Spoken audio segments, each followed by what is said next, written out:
1er, l'évangile de Jean au chapitre 1er.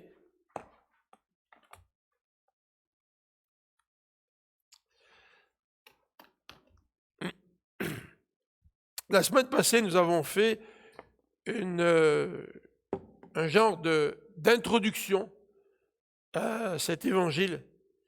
Et je vous avais précisé que je voulais, avant Noël, nous préparer pour que nous arrivions à cette fête. Et le sujet que j'ai choisi pour nous préparer, c'est celui de l'incarnation. Parce qu'en fait, Noël, c'est vraiment l'incarnation. C'est Jésus qui prend cette forme humaine, qui prend ce corps humain pour vivre avec nous, pour venir partager notre vie sur cette terre. Et nous fêtons la naissance de Jésus à l'occasion de Noël. Alors, nous avons commencé à regarder dimanche dernier cette introduction. Nous avons parlé un tout petit peu du verset 1, de l'identité de cette parole. Et aujourd'hui, ce que je voudrais faire, c'est regarder les versets 1 à 14. C'est-à-dire revenir un peu plus sur ce qu'on appelle le logos, c'est-à-dire cette parole incarnée, regarder son identité, regarder son œuvre, et regarder aussi la raison pour laquelle Jean a écrit cet évangile. Jean a écrit cet évangile pour que nous puissions avoir la foi en ce Jésus.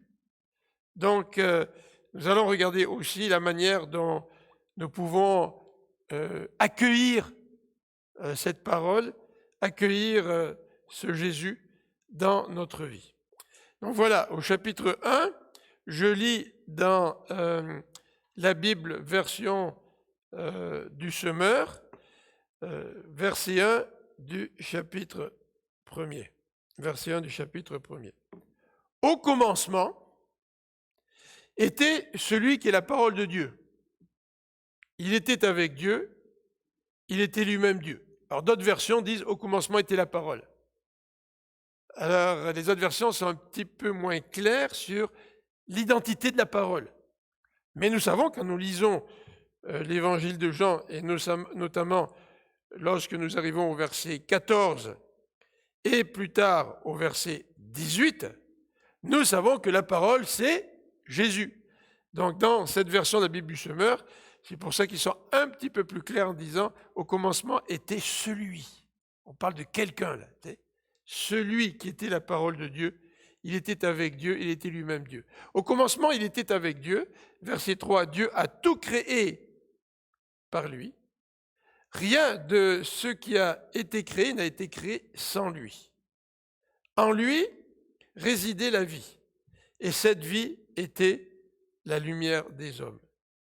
La lumière brille dans les ténèbres, et les ténèbres ne l'ont pas étouffée. Verset 6. Un homme parut, envoyé par Dieu. Il s'appelait Jean. Il vint pour être un témoin de la lumière, afin que tous les hommes croient par lui. Il n'était pas la lumière, mais sa mission était d'être le témoin de la lumière. Celle-ci était la véritable lumière, celle qui, en venant dans le monde, éclaire tout être humain. Celui qui est la parole était déjà dans le monde, puisque Dieu a créé le monde par lui, et pourtant le monde ne l'a pas reconnu. Il est venu chez lui, et les siens ne l'ont pas accueilli. Certains pourtant l'ont accueilli, ils ont cru en lui. À tout cela, il a accordé le privilège de devenir enfant de Dieu. Ce n'est pas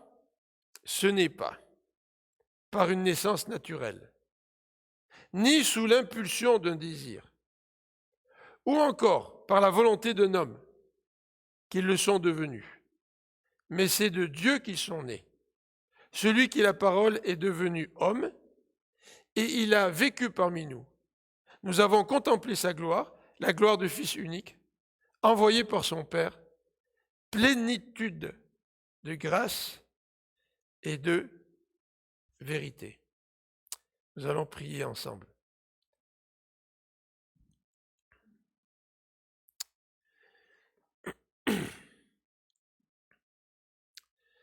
Seigneur notre Dieu, nous voulons te remercier parce que tu nous as communiqué une bonne nouvelle. Et que l'Évangile, c'est une bonne nouvelle. Et Seigneur, nous voulons te prier pour que nous puissions connaître cette bonne nouvelle. Nous te prions, Seigneur, pour que tu puisses ouvrir les yeux de notre cœur pour que nous puissions connaître cette bonne nouvelle. Et nous savons ce que dit Jésus. Jésus nous dit que la vie éternelle, c'est qu'il puisse te connaître, toi, le seul vrai Dieu. Et merci Seigneur parce que la vie éternelle, ce n'est pas un rite religieux. Merci Seigneur parce que la vie éternelle, c'est d'être en communion avec toi. La vie éternelle, c'est de recevoir Dieu dans notre vie et de le connaître. Donc Seigneur Jésus, ce matin, nous voudrions nous rappeler que pour te connaître, Dieu le Père t'a envoyé sur cette terre. Et tu as vécu parmi nous. Toi, le Dieu éternel. Toi, Seigneur, qui n'as pas hésité à partager notre vie. Toi qui es éternel. Tu as accepté d'être limité par un corps humain. Toi qui es le Dieu Tout-Puissant. Tu as accepté de vivre les souffrances qui sont les nôtres. Tu as accepté de vivre notre condition. Donc Seigneur Jésus, nous voulons te remercier pour cela et nous voulons vivre dans la reconnaissance et dans l'amour que tu places dans notre cœur. Amen.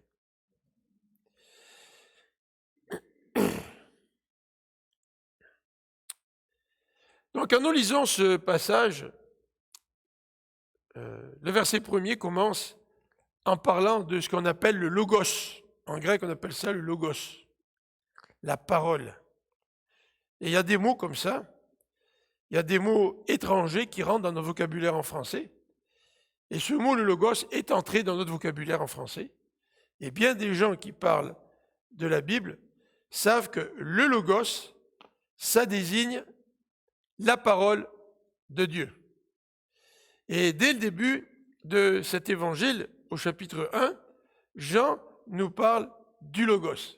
Alors ce que j'aimerais faire avec vous ce matin, c'est justement, dans une première étape, de parler un petit peu de ce logos. Qu'est-ce que c'est cette parole dont il est question dans les versets 1 à 3.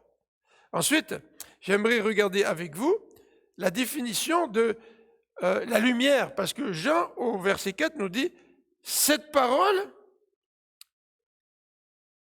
en elle-même, contient la vie, et cette parole, elle est la lumière. » Alors, on va regarder un petit peu ensemble, en deuxième partie, cette parole qui est la lumière.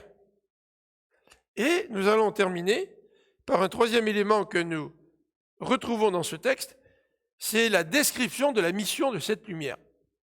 On a dit que la parole, c'était le Christ, on le voit en lisant l'évangile de Jean, le premier chapitre. Donc le Christ, on l'appelle la parole, le Christ, on l'appelle aussi la lumière.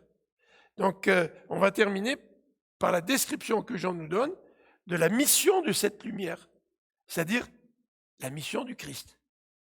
Alors, regardons tout d'abord ce que c'est que le logos, ce que c'est que la parole. Pour nous, ça fait un petit peu étrange. Au commencement était la parole. La parole était avec Dieu. La parole était Dieu.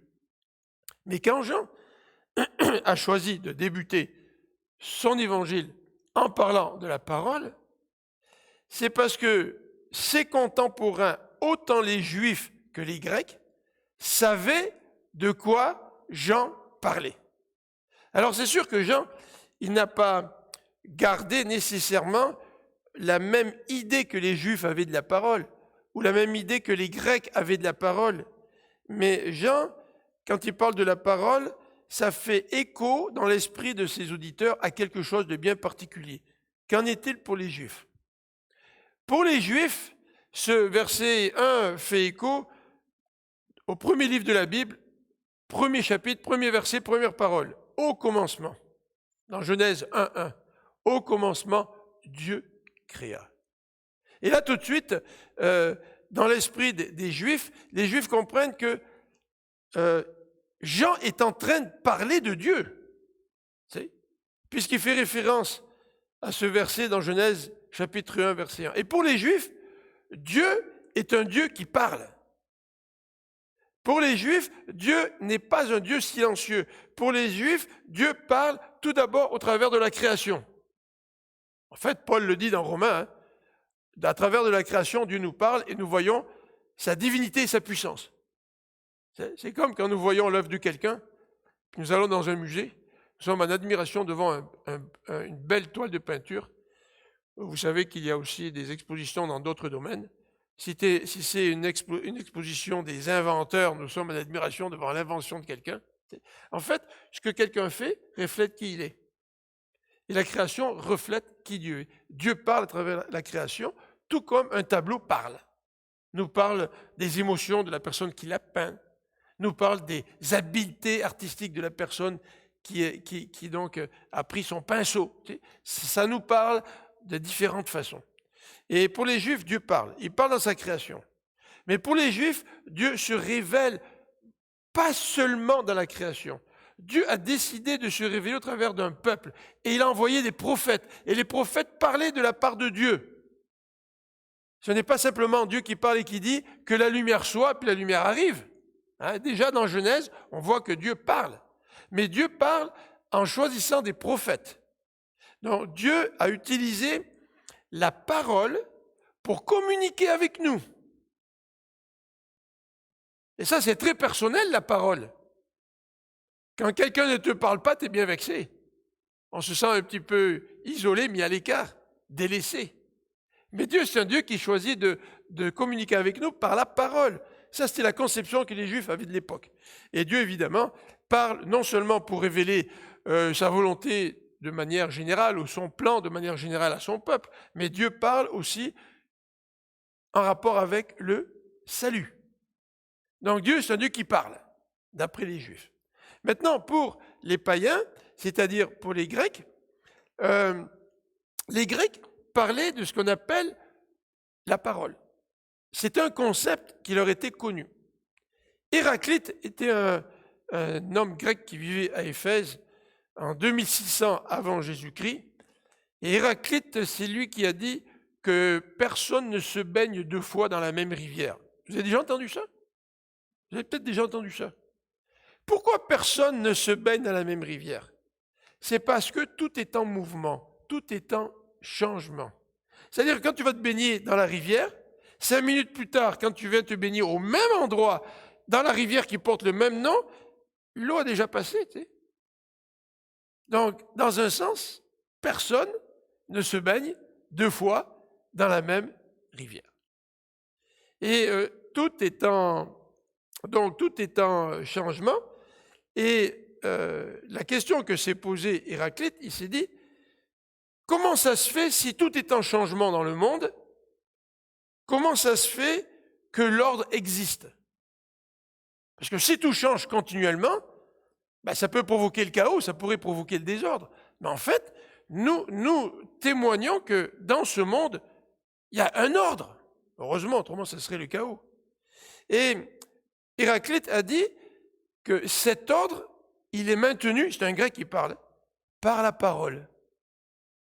Donc, vous voyez, même chez les Grecs, il existait ce concept de la parole. Ce n'était pas le même que chez les Juifs, bien sûr, mais le concept existait. Et d'ailleurs, Platon, par la suite, et d'autres philosophes ont construit sur la réflexion d'Héraclite, et Platon a dit ceci à ses disciples, « Il se peut qu'un jour, une parole de Dieu, le Logos, vienne révéler aux hommes tous les mystères. Donc déjà chez les Grecs, il y avait cette idée de la parole de Dieu qui maintient l'ordre, et cette parole de Dieu qui pourrait être envoyée par Dieu pour révéler aux hommes tous les mystères. Vous vous rappelez, quand Paul était à Athènes, il y avait même un autel à un Dieu inconnu. Donc même chez les Grecs, il y avait ce concept d'un Dieu qui parle. Et ça, c'est vrai que c'est le message de l'Ancien Testament, c'est le message du Nouveau Testament. Dieu n'est pas silencieux. Il y a un astronaute qui est parti dans l'espace, un astronaute russe, et en revenant de voyage, il a dit « J'ai pas vu Dieu, Dieu n'existe pas ». Ce n'est pas parce que Dieu ne t'a pas parlé que Dieu n'existe pas. Ce n'est pas parce que tu es confronté au silence de Dieu que Dieu n'existe pas.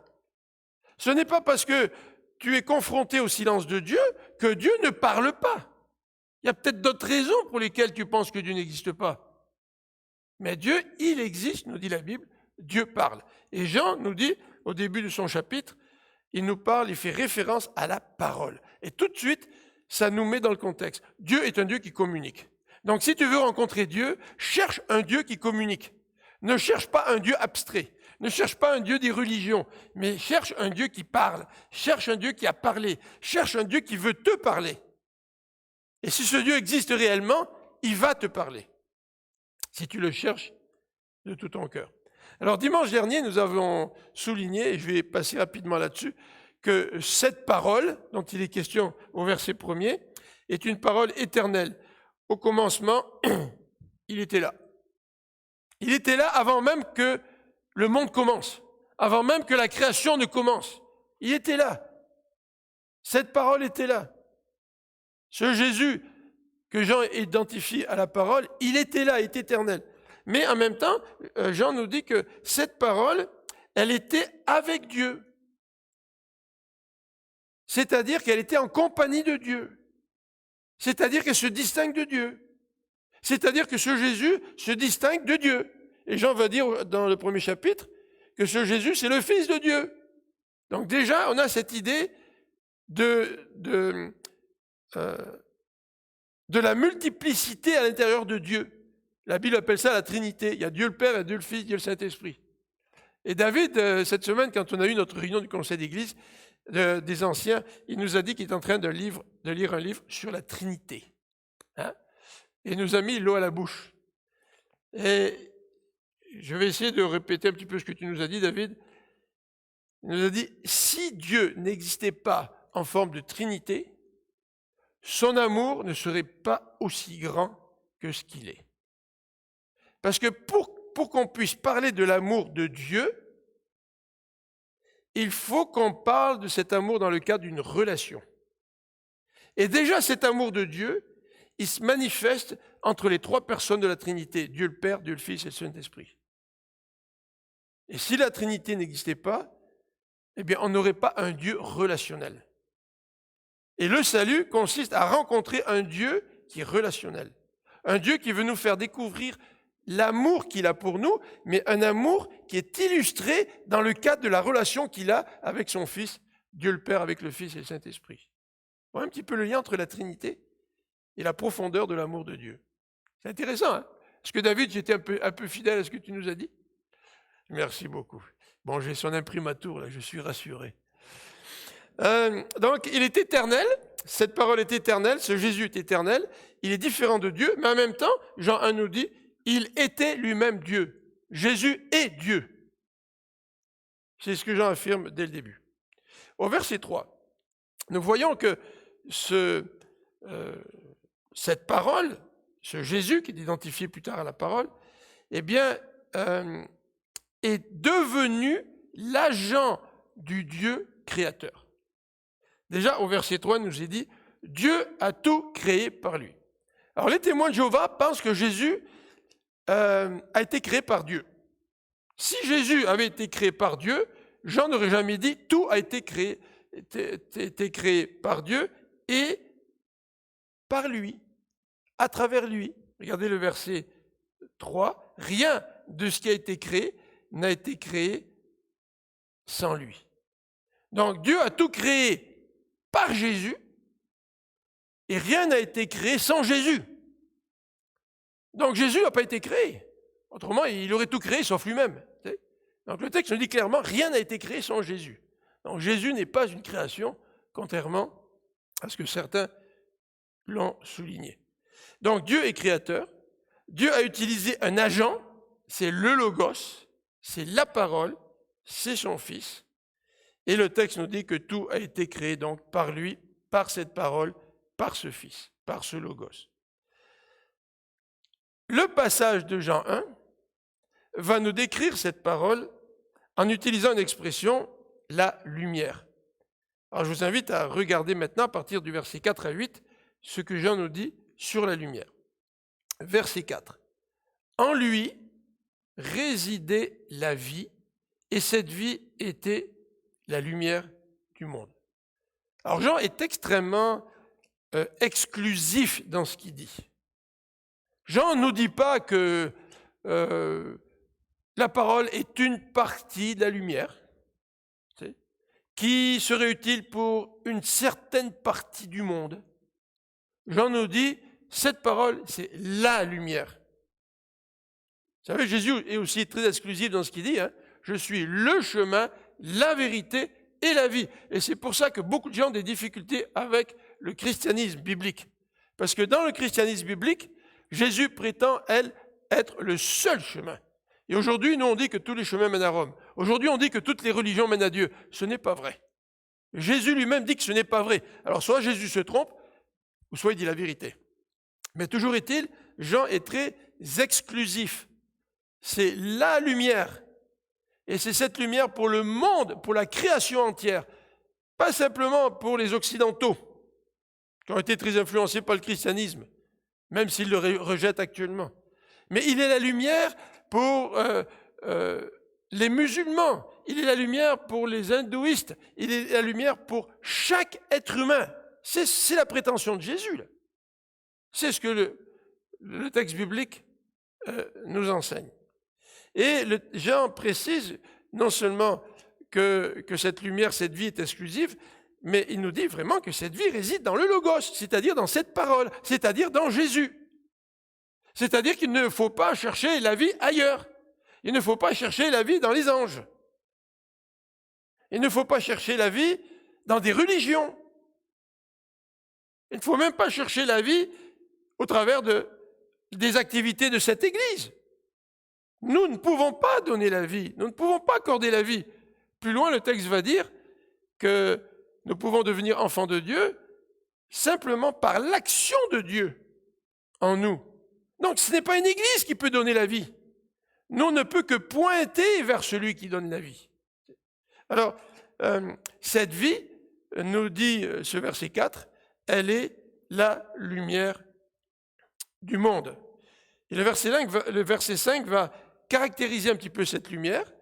Et ce verset 5 va nous dire que cette lumière, elle brille dans les ténèbres, et les ténèbres ne l'ont pas étouffée. Alors, d'autres versions qui disent ne l'ont pas reçue. Il y a deux traductions possibles dans ce verset. Mais remarquons d'emblée que la lumière, c'est un thème qui va être repris dans l'évangile de Jean, en particulier au chapitre 8. Et je vous invite à tourner au chapitre 8 parce que ce verset 12 est quand même très très clair, ce sont des paroles de Jésus. Voilà ce que dit Jésus. Il parle en public, il dit « Moi, je suis la lumière du monde ». C'est simple, hein? Mais qui, dans l'histoire de l'humanité, a prétendu être la lumière du monde? Il n'y a pas beaucoup de gens qui se prétendent être la lumière du monde. Oh, peut-être une lumière parmi tant d'autres. Mais Jésus n'a aucune équivoque dans ses paroles. Moi, je suis la lumière du monde. Regardez le chapitre 9, verset 5. Mais auparavant, je voudrais terminer le verset 12 parce que j'ai oublié de le terminer. Voici ce que Jésus dit. Moi, je suis la lumière du monde. Celui qui me suit ne marchera pas dans les ténèbres, il aura la lumière de la vie. Le but de Jean, c'est de nous amener à croire en Jésus. C'est ça son but. Le but de Jean, c'est que je sois interpellé à suivre Jésus. Et si je suis Jésus, je ne serai plus dans les ténèbres. Jésus dit, si tu me suis, tu auras la lumière du monde. C'est aussi simple que de dire, en pleine nuit, je prends ma lampe qui est sur la table de ma cuisine, je l'allume et je sors dehors. La lumière, je l'ai. Non pas parce que je la domine, c'est parce que Dieu vient habiter en nous par son esprit et il vient nous donner sa lumière. Et à cause de cela, nous ne marchons plus dans les ténèbres. L'autre verset que je voulais vous citer, c'est le chapitre 9, verset 5. Donc, peut-être une page après celle-ci. Le verset 5 nous dit « Aussi longtemps que je suis encore dans le monde, je suis la lumière du monde. » Donc Jean va reprendre ce thème de la lumière au travers de son évangile et il va le reprendre en plusieurs fois, pas simplement dans ces deux passages que nous venons de lire. Jean va clairement identifier Jésus à la lumière du monde. Il va rapporter les paroles de Jésus. Je suis la lumière du monde. Le verset 5 nous dit que cette lumière, elle brille. Elle brille dans les ténèbres. Si tu as une lampe de poche, puis que la pile est vide, elle ne brillera pas dans les ténèbres. Si ta petite ampoule est brisée, ça ne brillera pas dans les ténèbres. Mais Jésus est une lumière qui brille. Et elle brille continuellement. Et rien ne peut empêcher cette lumière de briller. C'est ce que Jean nous dit. En fait, les ténèbres ne l'ont même pas étouffée. En fait, les ténèbres ne peuvent pas étouffer une lumière. Même actuellement, là, vous mettez une lumière dans les ténèbres, et quand vous mettez la lumière dans les ténèbres se dissipent. Mais vous ne pouvez pas faire l'inverse. Vous ne pouvez pas mettre les ténèbres dans un endroit où il y a de la lumière. Les ténèbres ne subsistent pas dans la lumière, tandis que la lumière, elle, subsiste au sein des ténèbres. D'où la supériorité de la lumière sur les ténèbres. Versets 6 à 8. Jean, quand il écrit son évangile, il est très soucieux de la crédibilité de l'évangile. Et quand Dieu nous parle, Dieu est très soucieux de la crédibilité de son message. On a parlé un petit peu de ça dimanche dernier. Quand Dieu te parle, ou quand Dieu veut te rencontrer, Dieu ne veut pas t'attirer dans une relation subjective, émotionnelle, sans qu'il y ait aucun fondement à ce que Dieu est en train de te dire. Et c'est la raison pour laquelle il y a ce concept de témoin dans le Nouveau Testament. Il y a cette idée des témoins de la résurrection de Jésus, et pas juste un ou deux qui auraient fumé du pot un petit peu dans la soirée, puis il aurait eu une apparition de Jésus, là. Quelqu'un dont le témoignage serait plus ou moins incertain. Mais non, Jésus est apparu à des femmes, il est apparu à des hommes, il est apparu à des individus, il est apparu à des groupes. Les apparitions de Jésus se sont faites devant un nombre de témoins tellement grand que si on appelait tous ces témoins en cours, la véracité de la résurrection de Jésus serait accablante. Parce que c'est comme ça que la cour fonctionne. La cour demande des témoins pour que les témoins racontent ce qui s'est passé. Et les témoins, s'ils ont un témoignage fiable, font en sorte que le juge ou les jurés vont adhérer à leur version des événements, surtout si les versions concordent les unes avec les autres.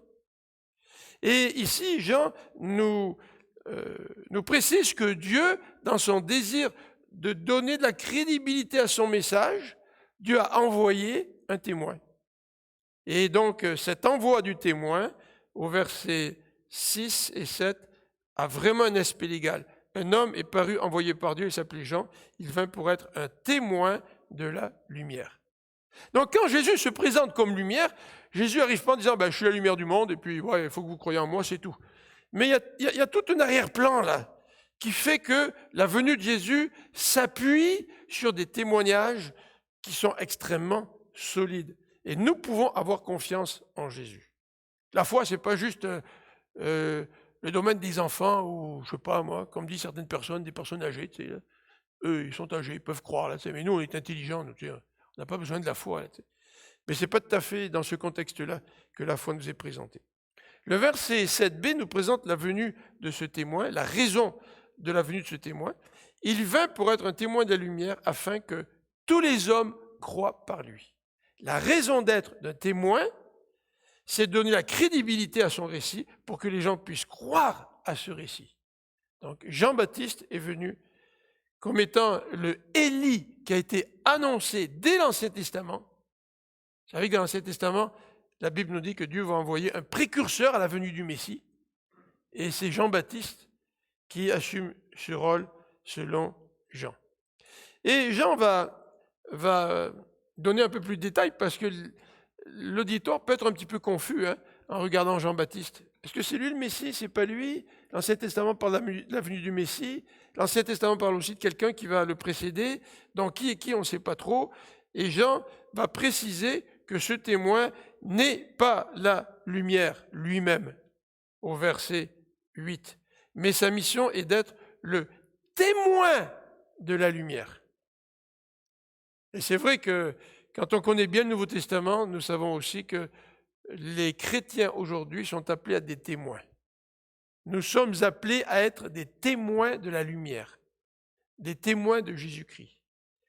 Et c'est comme si, lorsque nous parlons de Christ autour de nous, c'est comme si nous étions en cours, et les gens qui nous écoutent, ils regardent notre vie, puis ils se disent, bon, Philippe nous parle de Christ, est-ce que c'est un témoin fiable? Et puis, ce même témoin regarde Marie-France, parce que c'est mon épouse, et puis il se dit, est-ce que le témoignage de Marie-France est un témoignage crédible? Est-ce que c'est fiable quand il nous parle de Jésus? Et ces gens qui nous écoutent parler de Christ, ils font la même chose avec chacun d'entre vous. Est-ce que tu es un témoin fiable lorsque tu parles de Jésus? Est-ce qu'en t'écoutant, les gens se disent, ouais, c'est crédible, moi j'ai envie de recevoir cette lumière du monde dans ma vie? Voilà le rôle de Jean-Baptiste. Troisième élément, c'est la mission de la lumière à partir du verset 9. Au verset 9, il nous est dit, celle-ci était la véritable lumière. Voyez-vous, cette insistance sur la parole qui est la vie, qui est la lumière, c'est cette parole qui est venue parmi nous, cette parole qui s'est incarnée, cette parole qui a pris la forme humaine. Elle est véritablement la lumière. Celle qui, en venant dans le monde, éclaire tout être humain. Elle éclaire tout être humain. Qu'est-ce que ça veut dire éclairer tout être humain? Bien, il y a eu plusieurs interprétations. Je vous en présente une couple. Déjà, on dit que le Christ, c'est celui qui place en nous cette conscience, ou qui a placé en nous cette conscience universelle de Dieu et de notre imputabilité vis-à-vis de Dieu. La Bible nous dit que tout être humain, chacun d'entre nous sommes créés par Dieu, donc nous sommes imputables devant lui. Et dans notre désir d'indépendance et d'autonomie, bien nous nous éloignons de Dieu et nous vivons les conséquences de cet éloignement. C'est-à-dire incapacité de vivre réellement les uns avec les autres, conflit continuel. La Bible appelle ça le péché. Nous sommes marqués par le péché parce que nous sommes éloignés de celui qui nous a créés. Mais nous sommes imputables devant Dieu, nous dit la Bible. Bon, d'autres ont dit que quand cette lumière éclaire tous les hommes, ça veut dire que c'est à travers de cette lumière, à travers du Logos, à travers de Jésus, que nous pouvons arriver au salut. Certainement, c'est vrai, d'après les paroles de Jésus, nous avons lu au chapitre 8, là, que Jésus dit « Je suis la lumière », et tous ceux qui m'acceptent ne marcheront plus dans les ténèbres, hein, ils vont avoir la lumière en eux. Et Jésus parle de ce salut, de la vie éternelle. Donc c'est vrai, dans un certain sens, quand on dit que cette lumière est venue pour éclairer tout être humain, c'est pour l'amener au salut. Mais d'autres ont dit aussi que lorsqu'on dit que Jésus est la lumière qui éclaire tout être humain, cela signifie qu'elle est la révélation ultime de Dieu, de sa volonté, de sa personne. Et c'est vrai que dans le contexte de Jean chapitre 1, nous avons ces différents éléments, le point 2 et 3, qui reviennent dans le chapitre. C'est à travers cette lumière que nous pouvons devenir enfants de Dieu. On va le voir dans quelques instants. Et c'est à travers cette lumière, à travers Jésus, que nous pouvons connaître Dieu, puisque Jean dit au verset 14 et 18 que celui qui était dans le sein du Père, c'est lui qui nous révèle le Père. Verset 12 et verset 11. Ça, c'est vraiment intéressant. Parce que ces deux versets nous parlent maintenant de la réaction des hommes face à la venue du Christ, face à l'incarnation de cette parole. Et le verset 12 et 11 nous parlent et du monde et des siens. Vous voyez au verset 12, pourquoi j'ai dit 12 et 11? Ça doit certainement être 10 et 12 ou 11 et 12. J'ai dû me tromper dans la référence de ces versets, mais le verset 10 nous dit « Celui qui est la parole était déjà dans le monde, puisque Dieu a créé le monde par lui, et pourtant le monde ne l'a pas reçu. » Le monde n'a pas reçu cette parole. Il n'a pas reçu cette lumière. Verset 11, il est venu chez lui, c'est-à-dire au milieu de son peuple, les Juifs, et les Juifs, les siens, ne l'ont pas accueilli. Et ce texte transmet de façon sous-entendue un reproche. Parce que si cette parole est vraiment Dieu, elle est éternelle, elle était avec Dieu, cette parole est venue pour éclairer les êtres humains, mais malgré cela, les êtres humains n'ont pas reçu. Les siens, le peuple à qui Jésus appartenait, ne l'a pas reçu. C'est ce que nous dit Romains au chapitre 11. Hein. Les êtres humains, tous les êtres humains, là, que tu habites n'importe où, que tu aies vécu dans n'importe quelle période de l'histoire. Chaque être humain, en regardant la création, voit Dieu qui parle. Bon, Dieu ne donne pas beaucoup de détails à travers la création. Il ne parle pas de l'amour de Jésus ou de l'amour de Dieu pour nous, mais il nous parle de sa puissance et sa divinité. Et l'apôtre Paul dit, tout être humain, même si tu n'as pas la Bible, même si tu n'as jamais eu une Bible, Dieu te parle au travers de la création. Et ce qui est important, c'est de savoir comment tu réagis à cette parole de Dieu. Et dans Romains, Paul nous dit que les êtres humains ont rejeté cette parole de Dieu au travers de la création, et ils ont pris la création, ils en ont fait des idoles. Ils ont pris la lune, ils l'ont adorée. Ils ont pris les étoiles, ils l'ont adorée. Ils ont pris les animaux, ils l'ont adorée. Et finalement, l'adoration ultime, c'est de prendre la plus belle création de Dieu, c'est-à-dire nous-mêmes. La Bible nous dit que l'être humain a été créé à l'image de Dieu. L'être humain se prend lui-même et se considère comme Dieu. Et il devient un Dieu pour lui-même. C'est ce que l'apôtre Paul nous dit. Alors, ce n'est pas une bonne nouvelle que la Bible nous présente quand elle nous dit cela. Et quand elle nous dit que le salaire du péché, c'est la mort. C'est-à-dire que d'avoir refusé d'accepter cette lumière, c'est la mort. Et nous vivons la mort. Actuellement, dans nos sociétés, nous vivons la mort. Et vous avez certainement entendu parler de la tragédie qui a eu lieu à Québec la nuit dernière, lors de cette fête d'Halloween, là. Quelqu'un qui a agressé au moins 5 personnes, 2 sont mortes, 3 sont blessés. Le Premier ministre du Canada, le Premier ministre du Québec, les autorités à Québec, la vice-première ministre devait faire une conférence de presse à 9h30. Si vous n'avez pas ouvert votre téléphone ou votre télévision ce matin, on ne parle que de ça. Notre vie est une vie de mort. Notre monde est un monde de mort. Et nous aspirons à quelque chose d'autre. Nous aspirons à quoi? À la vie. Et la Bible nous dit que Jésus est la vie. Et nous avons une bonne nouvelle au verset 12. C'est que le verset 12 et 13 nous dit « Certains pourtant ». Dans ce constat extrêmement négatif, pourtant, il y en a un groupe, il y en a certains qui ont reçu cette lumière. Donc ce que nous dit Jean, c'est que ce Dieu-là, ce Dieu Jésus, cette lumière, cette parole de vie, nous avons besoin de la recevoir. Mais si tu ne la reçois pas, tu ne l'as pas. Mais nous avons besoin de la recevoir. Et le verset 12 nous dit que cet accueil de la parole, elle se fait par la foi. Cependant, ils l'ont accueilli. Comment? Ils ont cru en lui. Ils ont cru en Jésus. Ils ont cru que ce Jésus était envoyé par Dieu, que ce Jésus était venu pour nous aimer, pour nous pardonner de nos fautes, de nos péchés, pour nous donner une nouvelle vie. Oh, ça va être élaboré davantage dans l'Évangile et dans le reste du Nouveau Testament. Ils ont cru en Jésus. Est-ce que tu as cru en Jésus? Est-ce que tu crois en Jésus? Ce n'est pas croire en l'Église. Hein. Si vous voulez croire en l'Église, vous serez déçus. Puis je vous décevrai. Nous nous décevrons les uns les autres. Nous nous décevons les uns les autres. Et si nous sommes ensemble, ce n'est pas parce que nous sommes parfaits, nous sommes ensemble parce que nous nous pardonnons les uns les autres. Selon le modèle de Dieu qui nous pardonne en Jésus-Christ. Et cette lumière, pour que nous puissions en bénéficier, il faut la recevoir. C'est-à-dire, il faut croire en Jésus-Christ. Et le verset 32 nous dit que si tu crois, tu vas passer par une expérience qui s'appelle l'adoption. C'est-à-dire que Dieu va te prendre et il va faire de toi un enfant de Dieu. Ce n'est pas le baptême qui fait de toi un enfant de Dieu. Ça, c'est un rite religieux. Ce n'est pas la fréquentation à une église qui fait de toi un enfant de Dieu. Ça, c'est un rite religieux.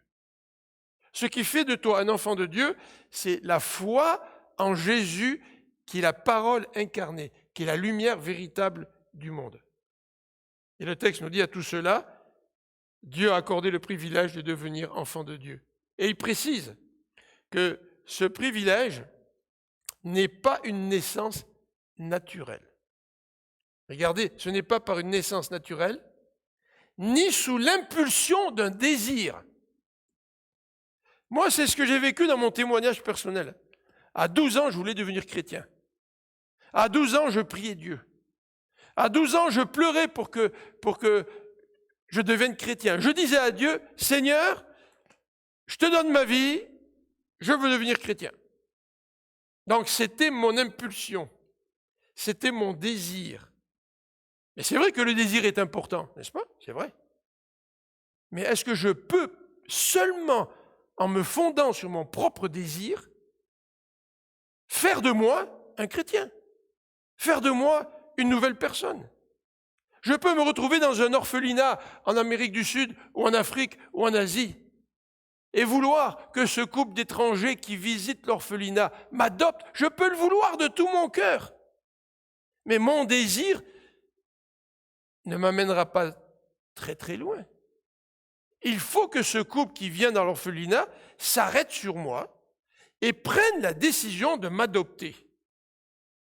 Et dans le fond, même si moi je ne veux pas être adopté, si le couple prend la décision de m'adopter, je vais être adopté. Et le texte ici nous dit, ce n'est pas par ma volonté, c'est par la volonté de Dieu. C'est par Dieu que tu peux devenir enfant de Dieu. D'où l'importance, si tu sens que Dieu t'appelle, si tu sens que Dieu parle à ton cœur, de dire à Dieu, oui Seigneur, j'ai le désir que tu changes ma vie, j'ai le désir que tu viennes dans ma vie, j'ai le désir de recevoir cette lumière, mais Seigneur, je ne peux pas la recevoir tout seul. Je ne peux pas prendre un filet et essayer de captiver cette lumière pour l'attirer jusqu'à moi. Je ne peux pas, Seigneur. Fais quelque chose, sauve-moi, fais de moi ton enfant. Et ça, c'est l'expérience de tous les enfants de Dieu. C'est l'expérience de tous les chrétiens. Nous sommes tournés vers Dieu et nous avons dit à Dieu, Dieu, pardonne nos fautes. Change ma vie. Fais de moi un enfant de Dieu. Et le texte nous dit que si tu crois en Jésus, Dieu va opérer ce miracle. Et quand Dieu opère ce miracle, tu ne diras plus que Dieu ne parle pas. Pourquoi? Parce que Dieu sera rentré dans ta vie. Parce que tu auras rencontré Dieu. Trop de gens aujourd'hui croient que Dieu ne parle pas. Trop de gens aujourd'hui pensent que Dieu est silencieux et qu'il est loin dans son ciel.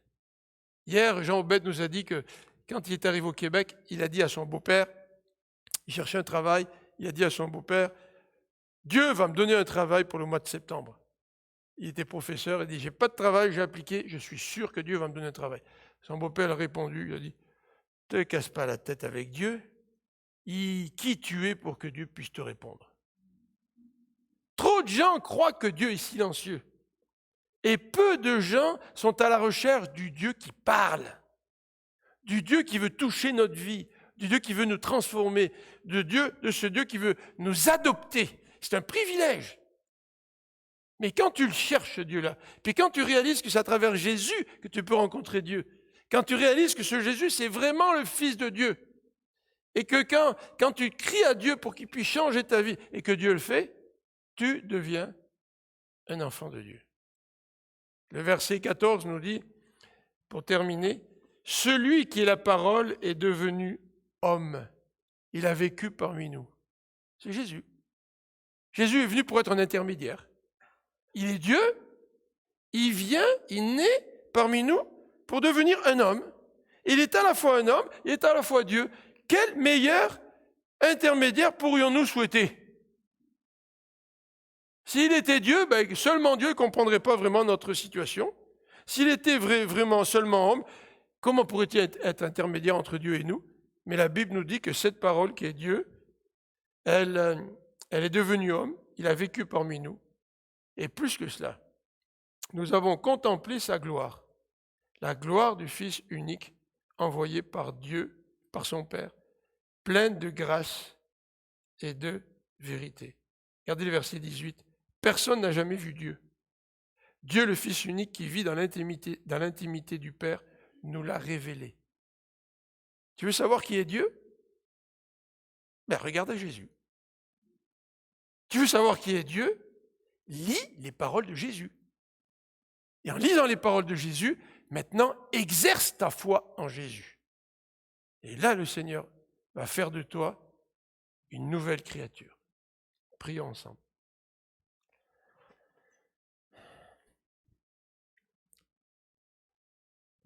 Qui es-tu, Dieu? Qui es-tu, toi, le Dieu créateur qui semble tellement loin dans l'espace, caché derrière ta création? Qui es-tu? Et Seigneur, tu savais que nous allions nous poser cette question. Et tu as voulu que nous puissions y répondre. Et tu nous as envoyé Jésus. Et tu nous dis, regarde à Jésus et tu vas savoir qui je suis. Parce que Jésus, mon fils, il est comme moi. Il me ressemble.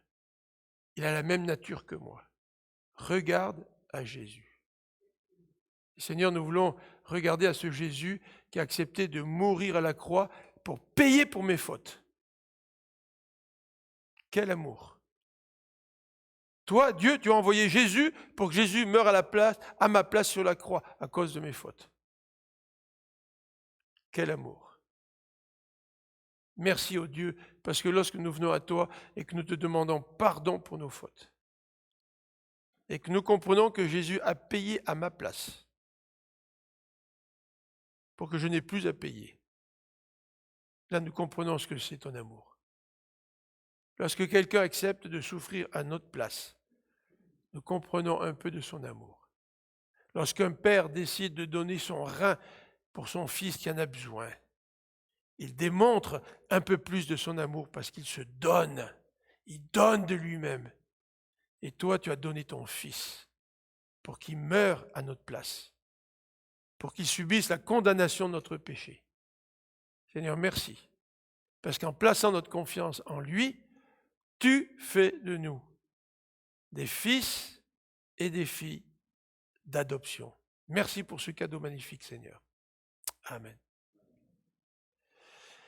Je vous souhaite une bonne fin de dimanche, bonne fin de semaine, ou une bonne fin de semaine plutôt, et que le Seigneur vous encourage par l'espérance qu'il met dans nos vies, et que nous ne soyons pas déprimés, découragés par la Covid, mais que la grâce et la paix de Dieu demeurent sur chacun d'entre nous.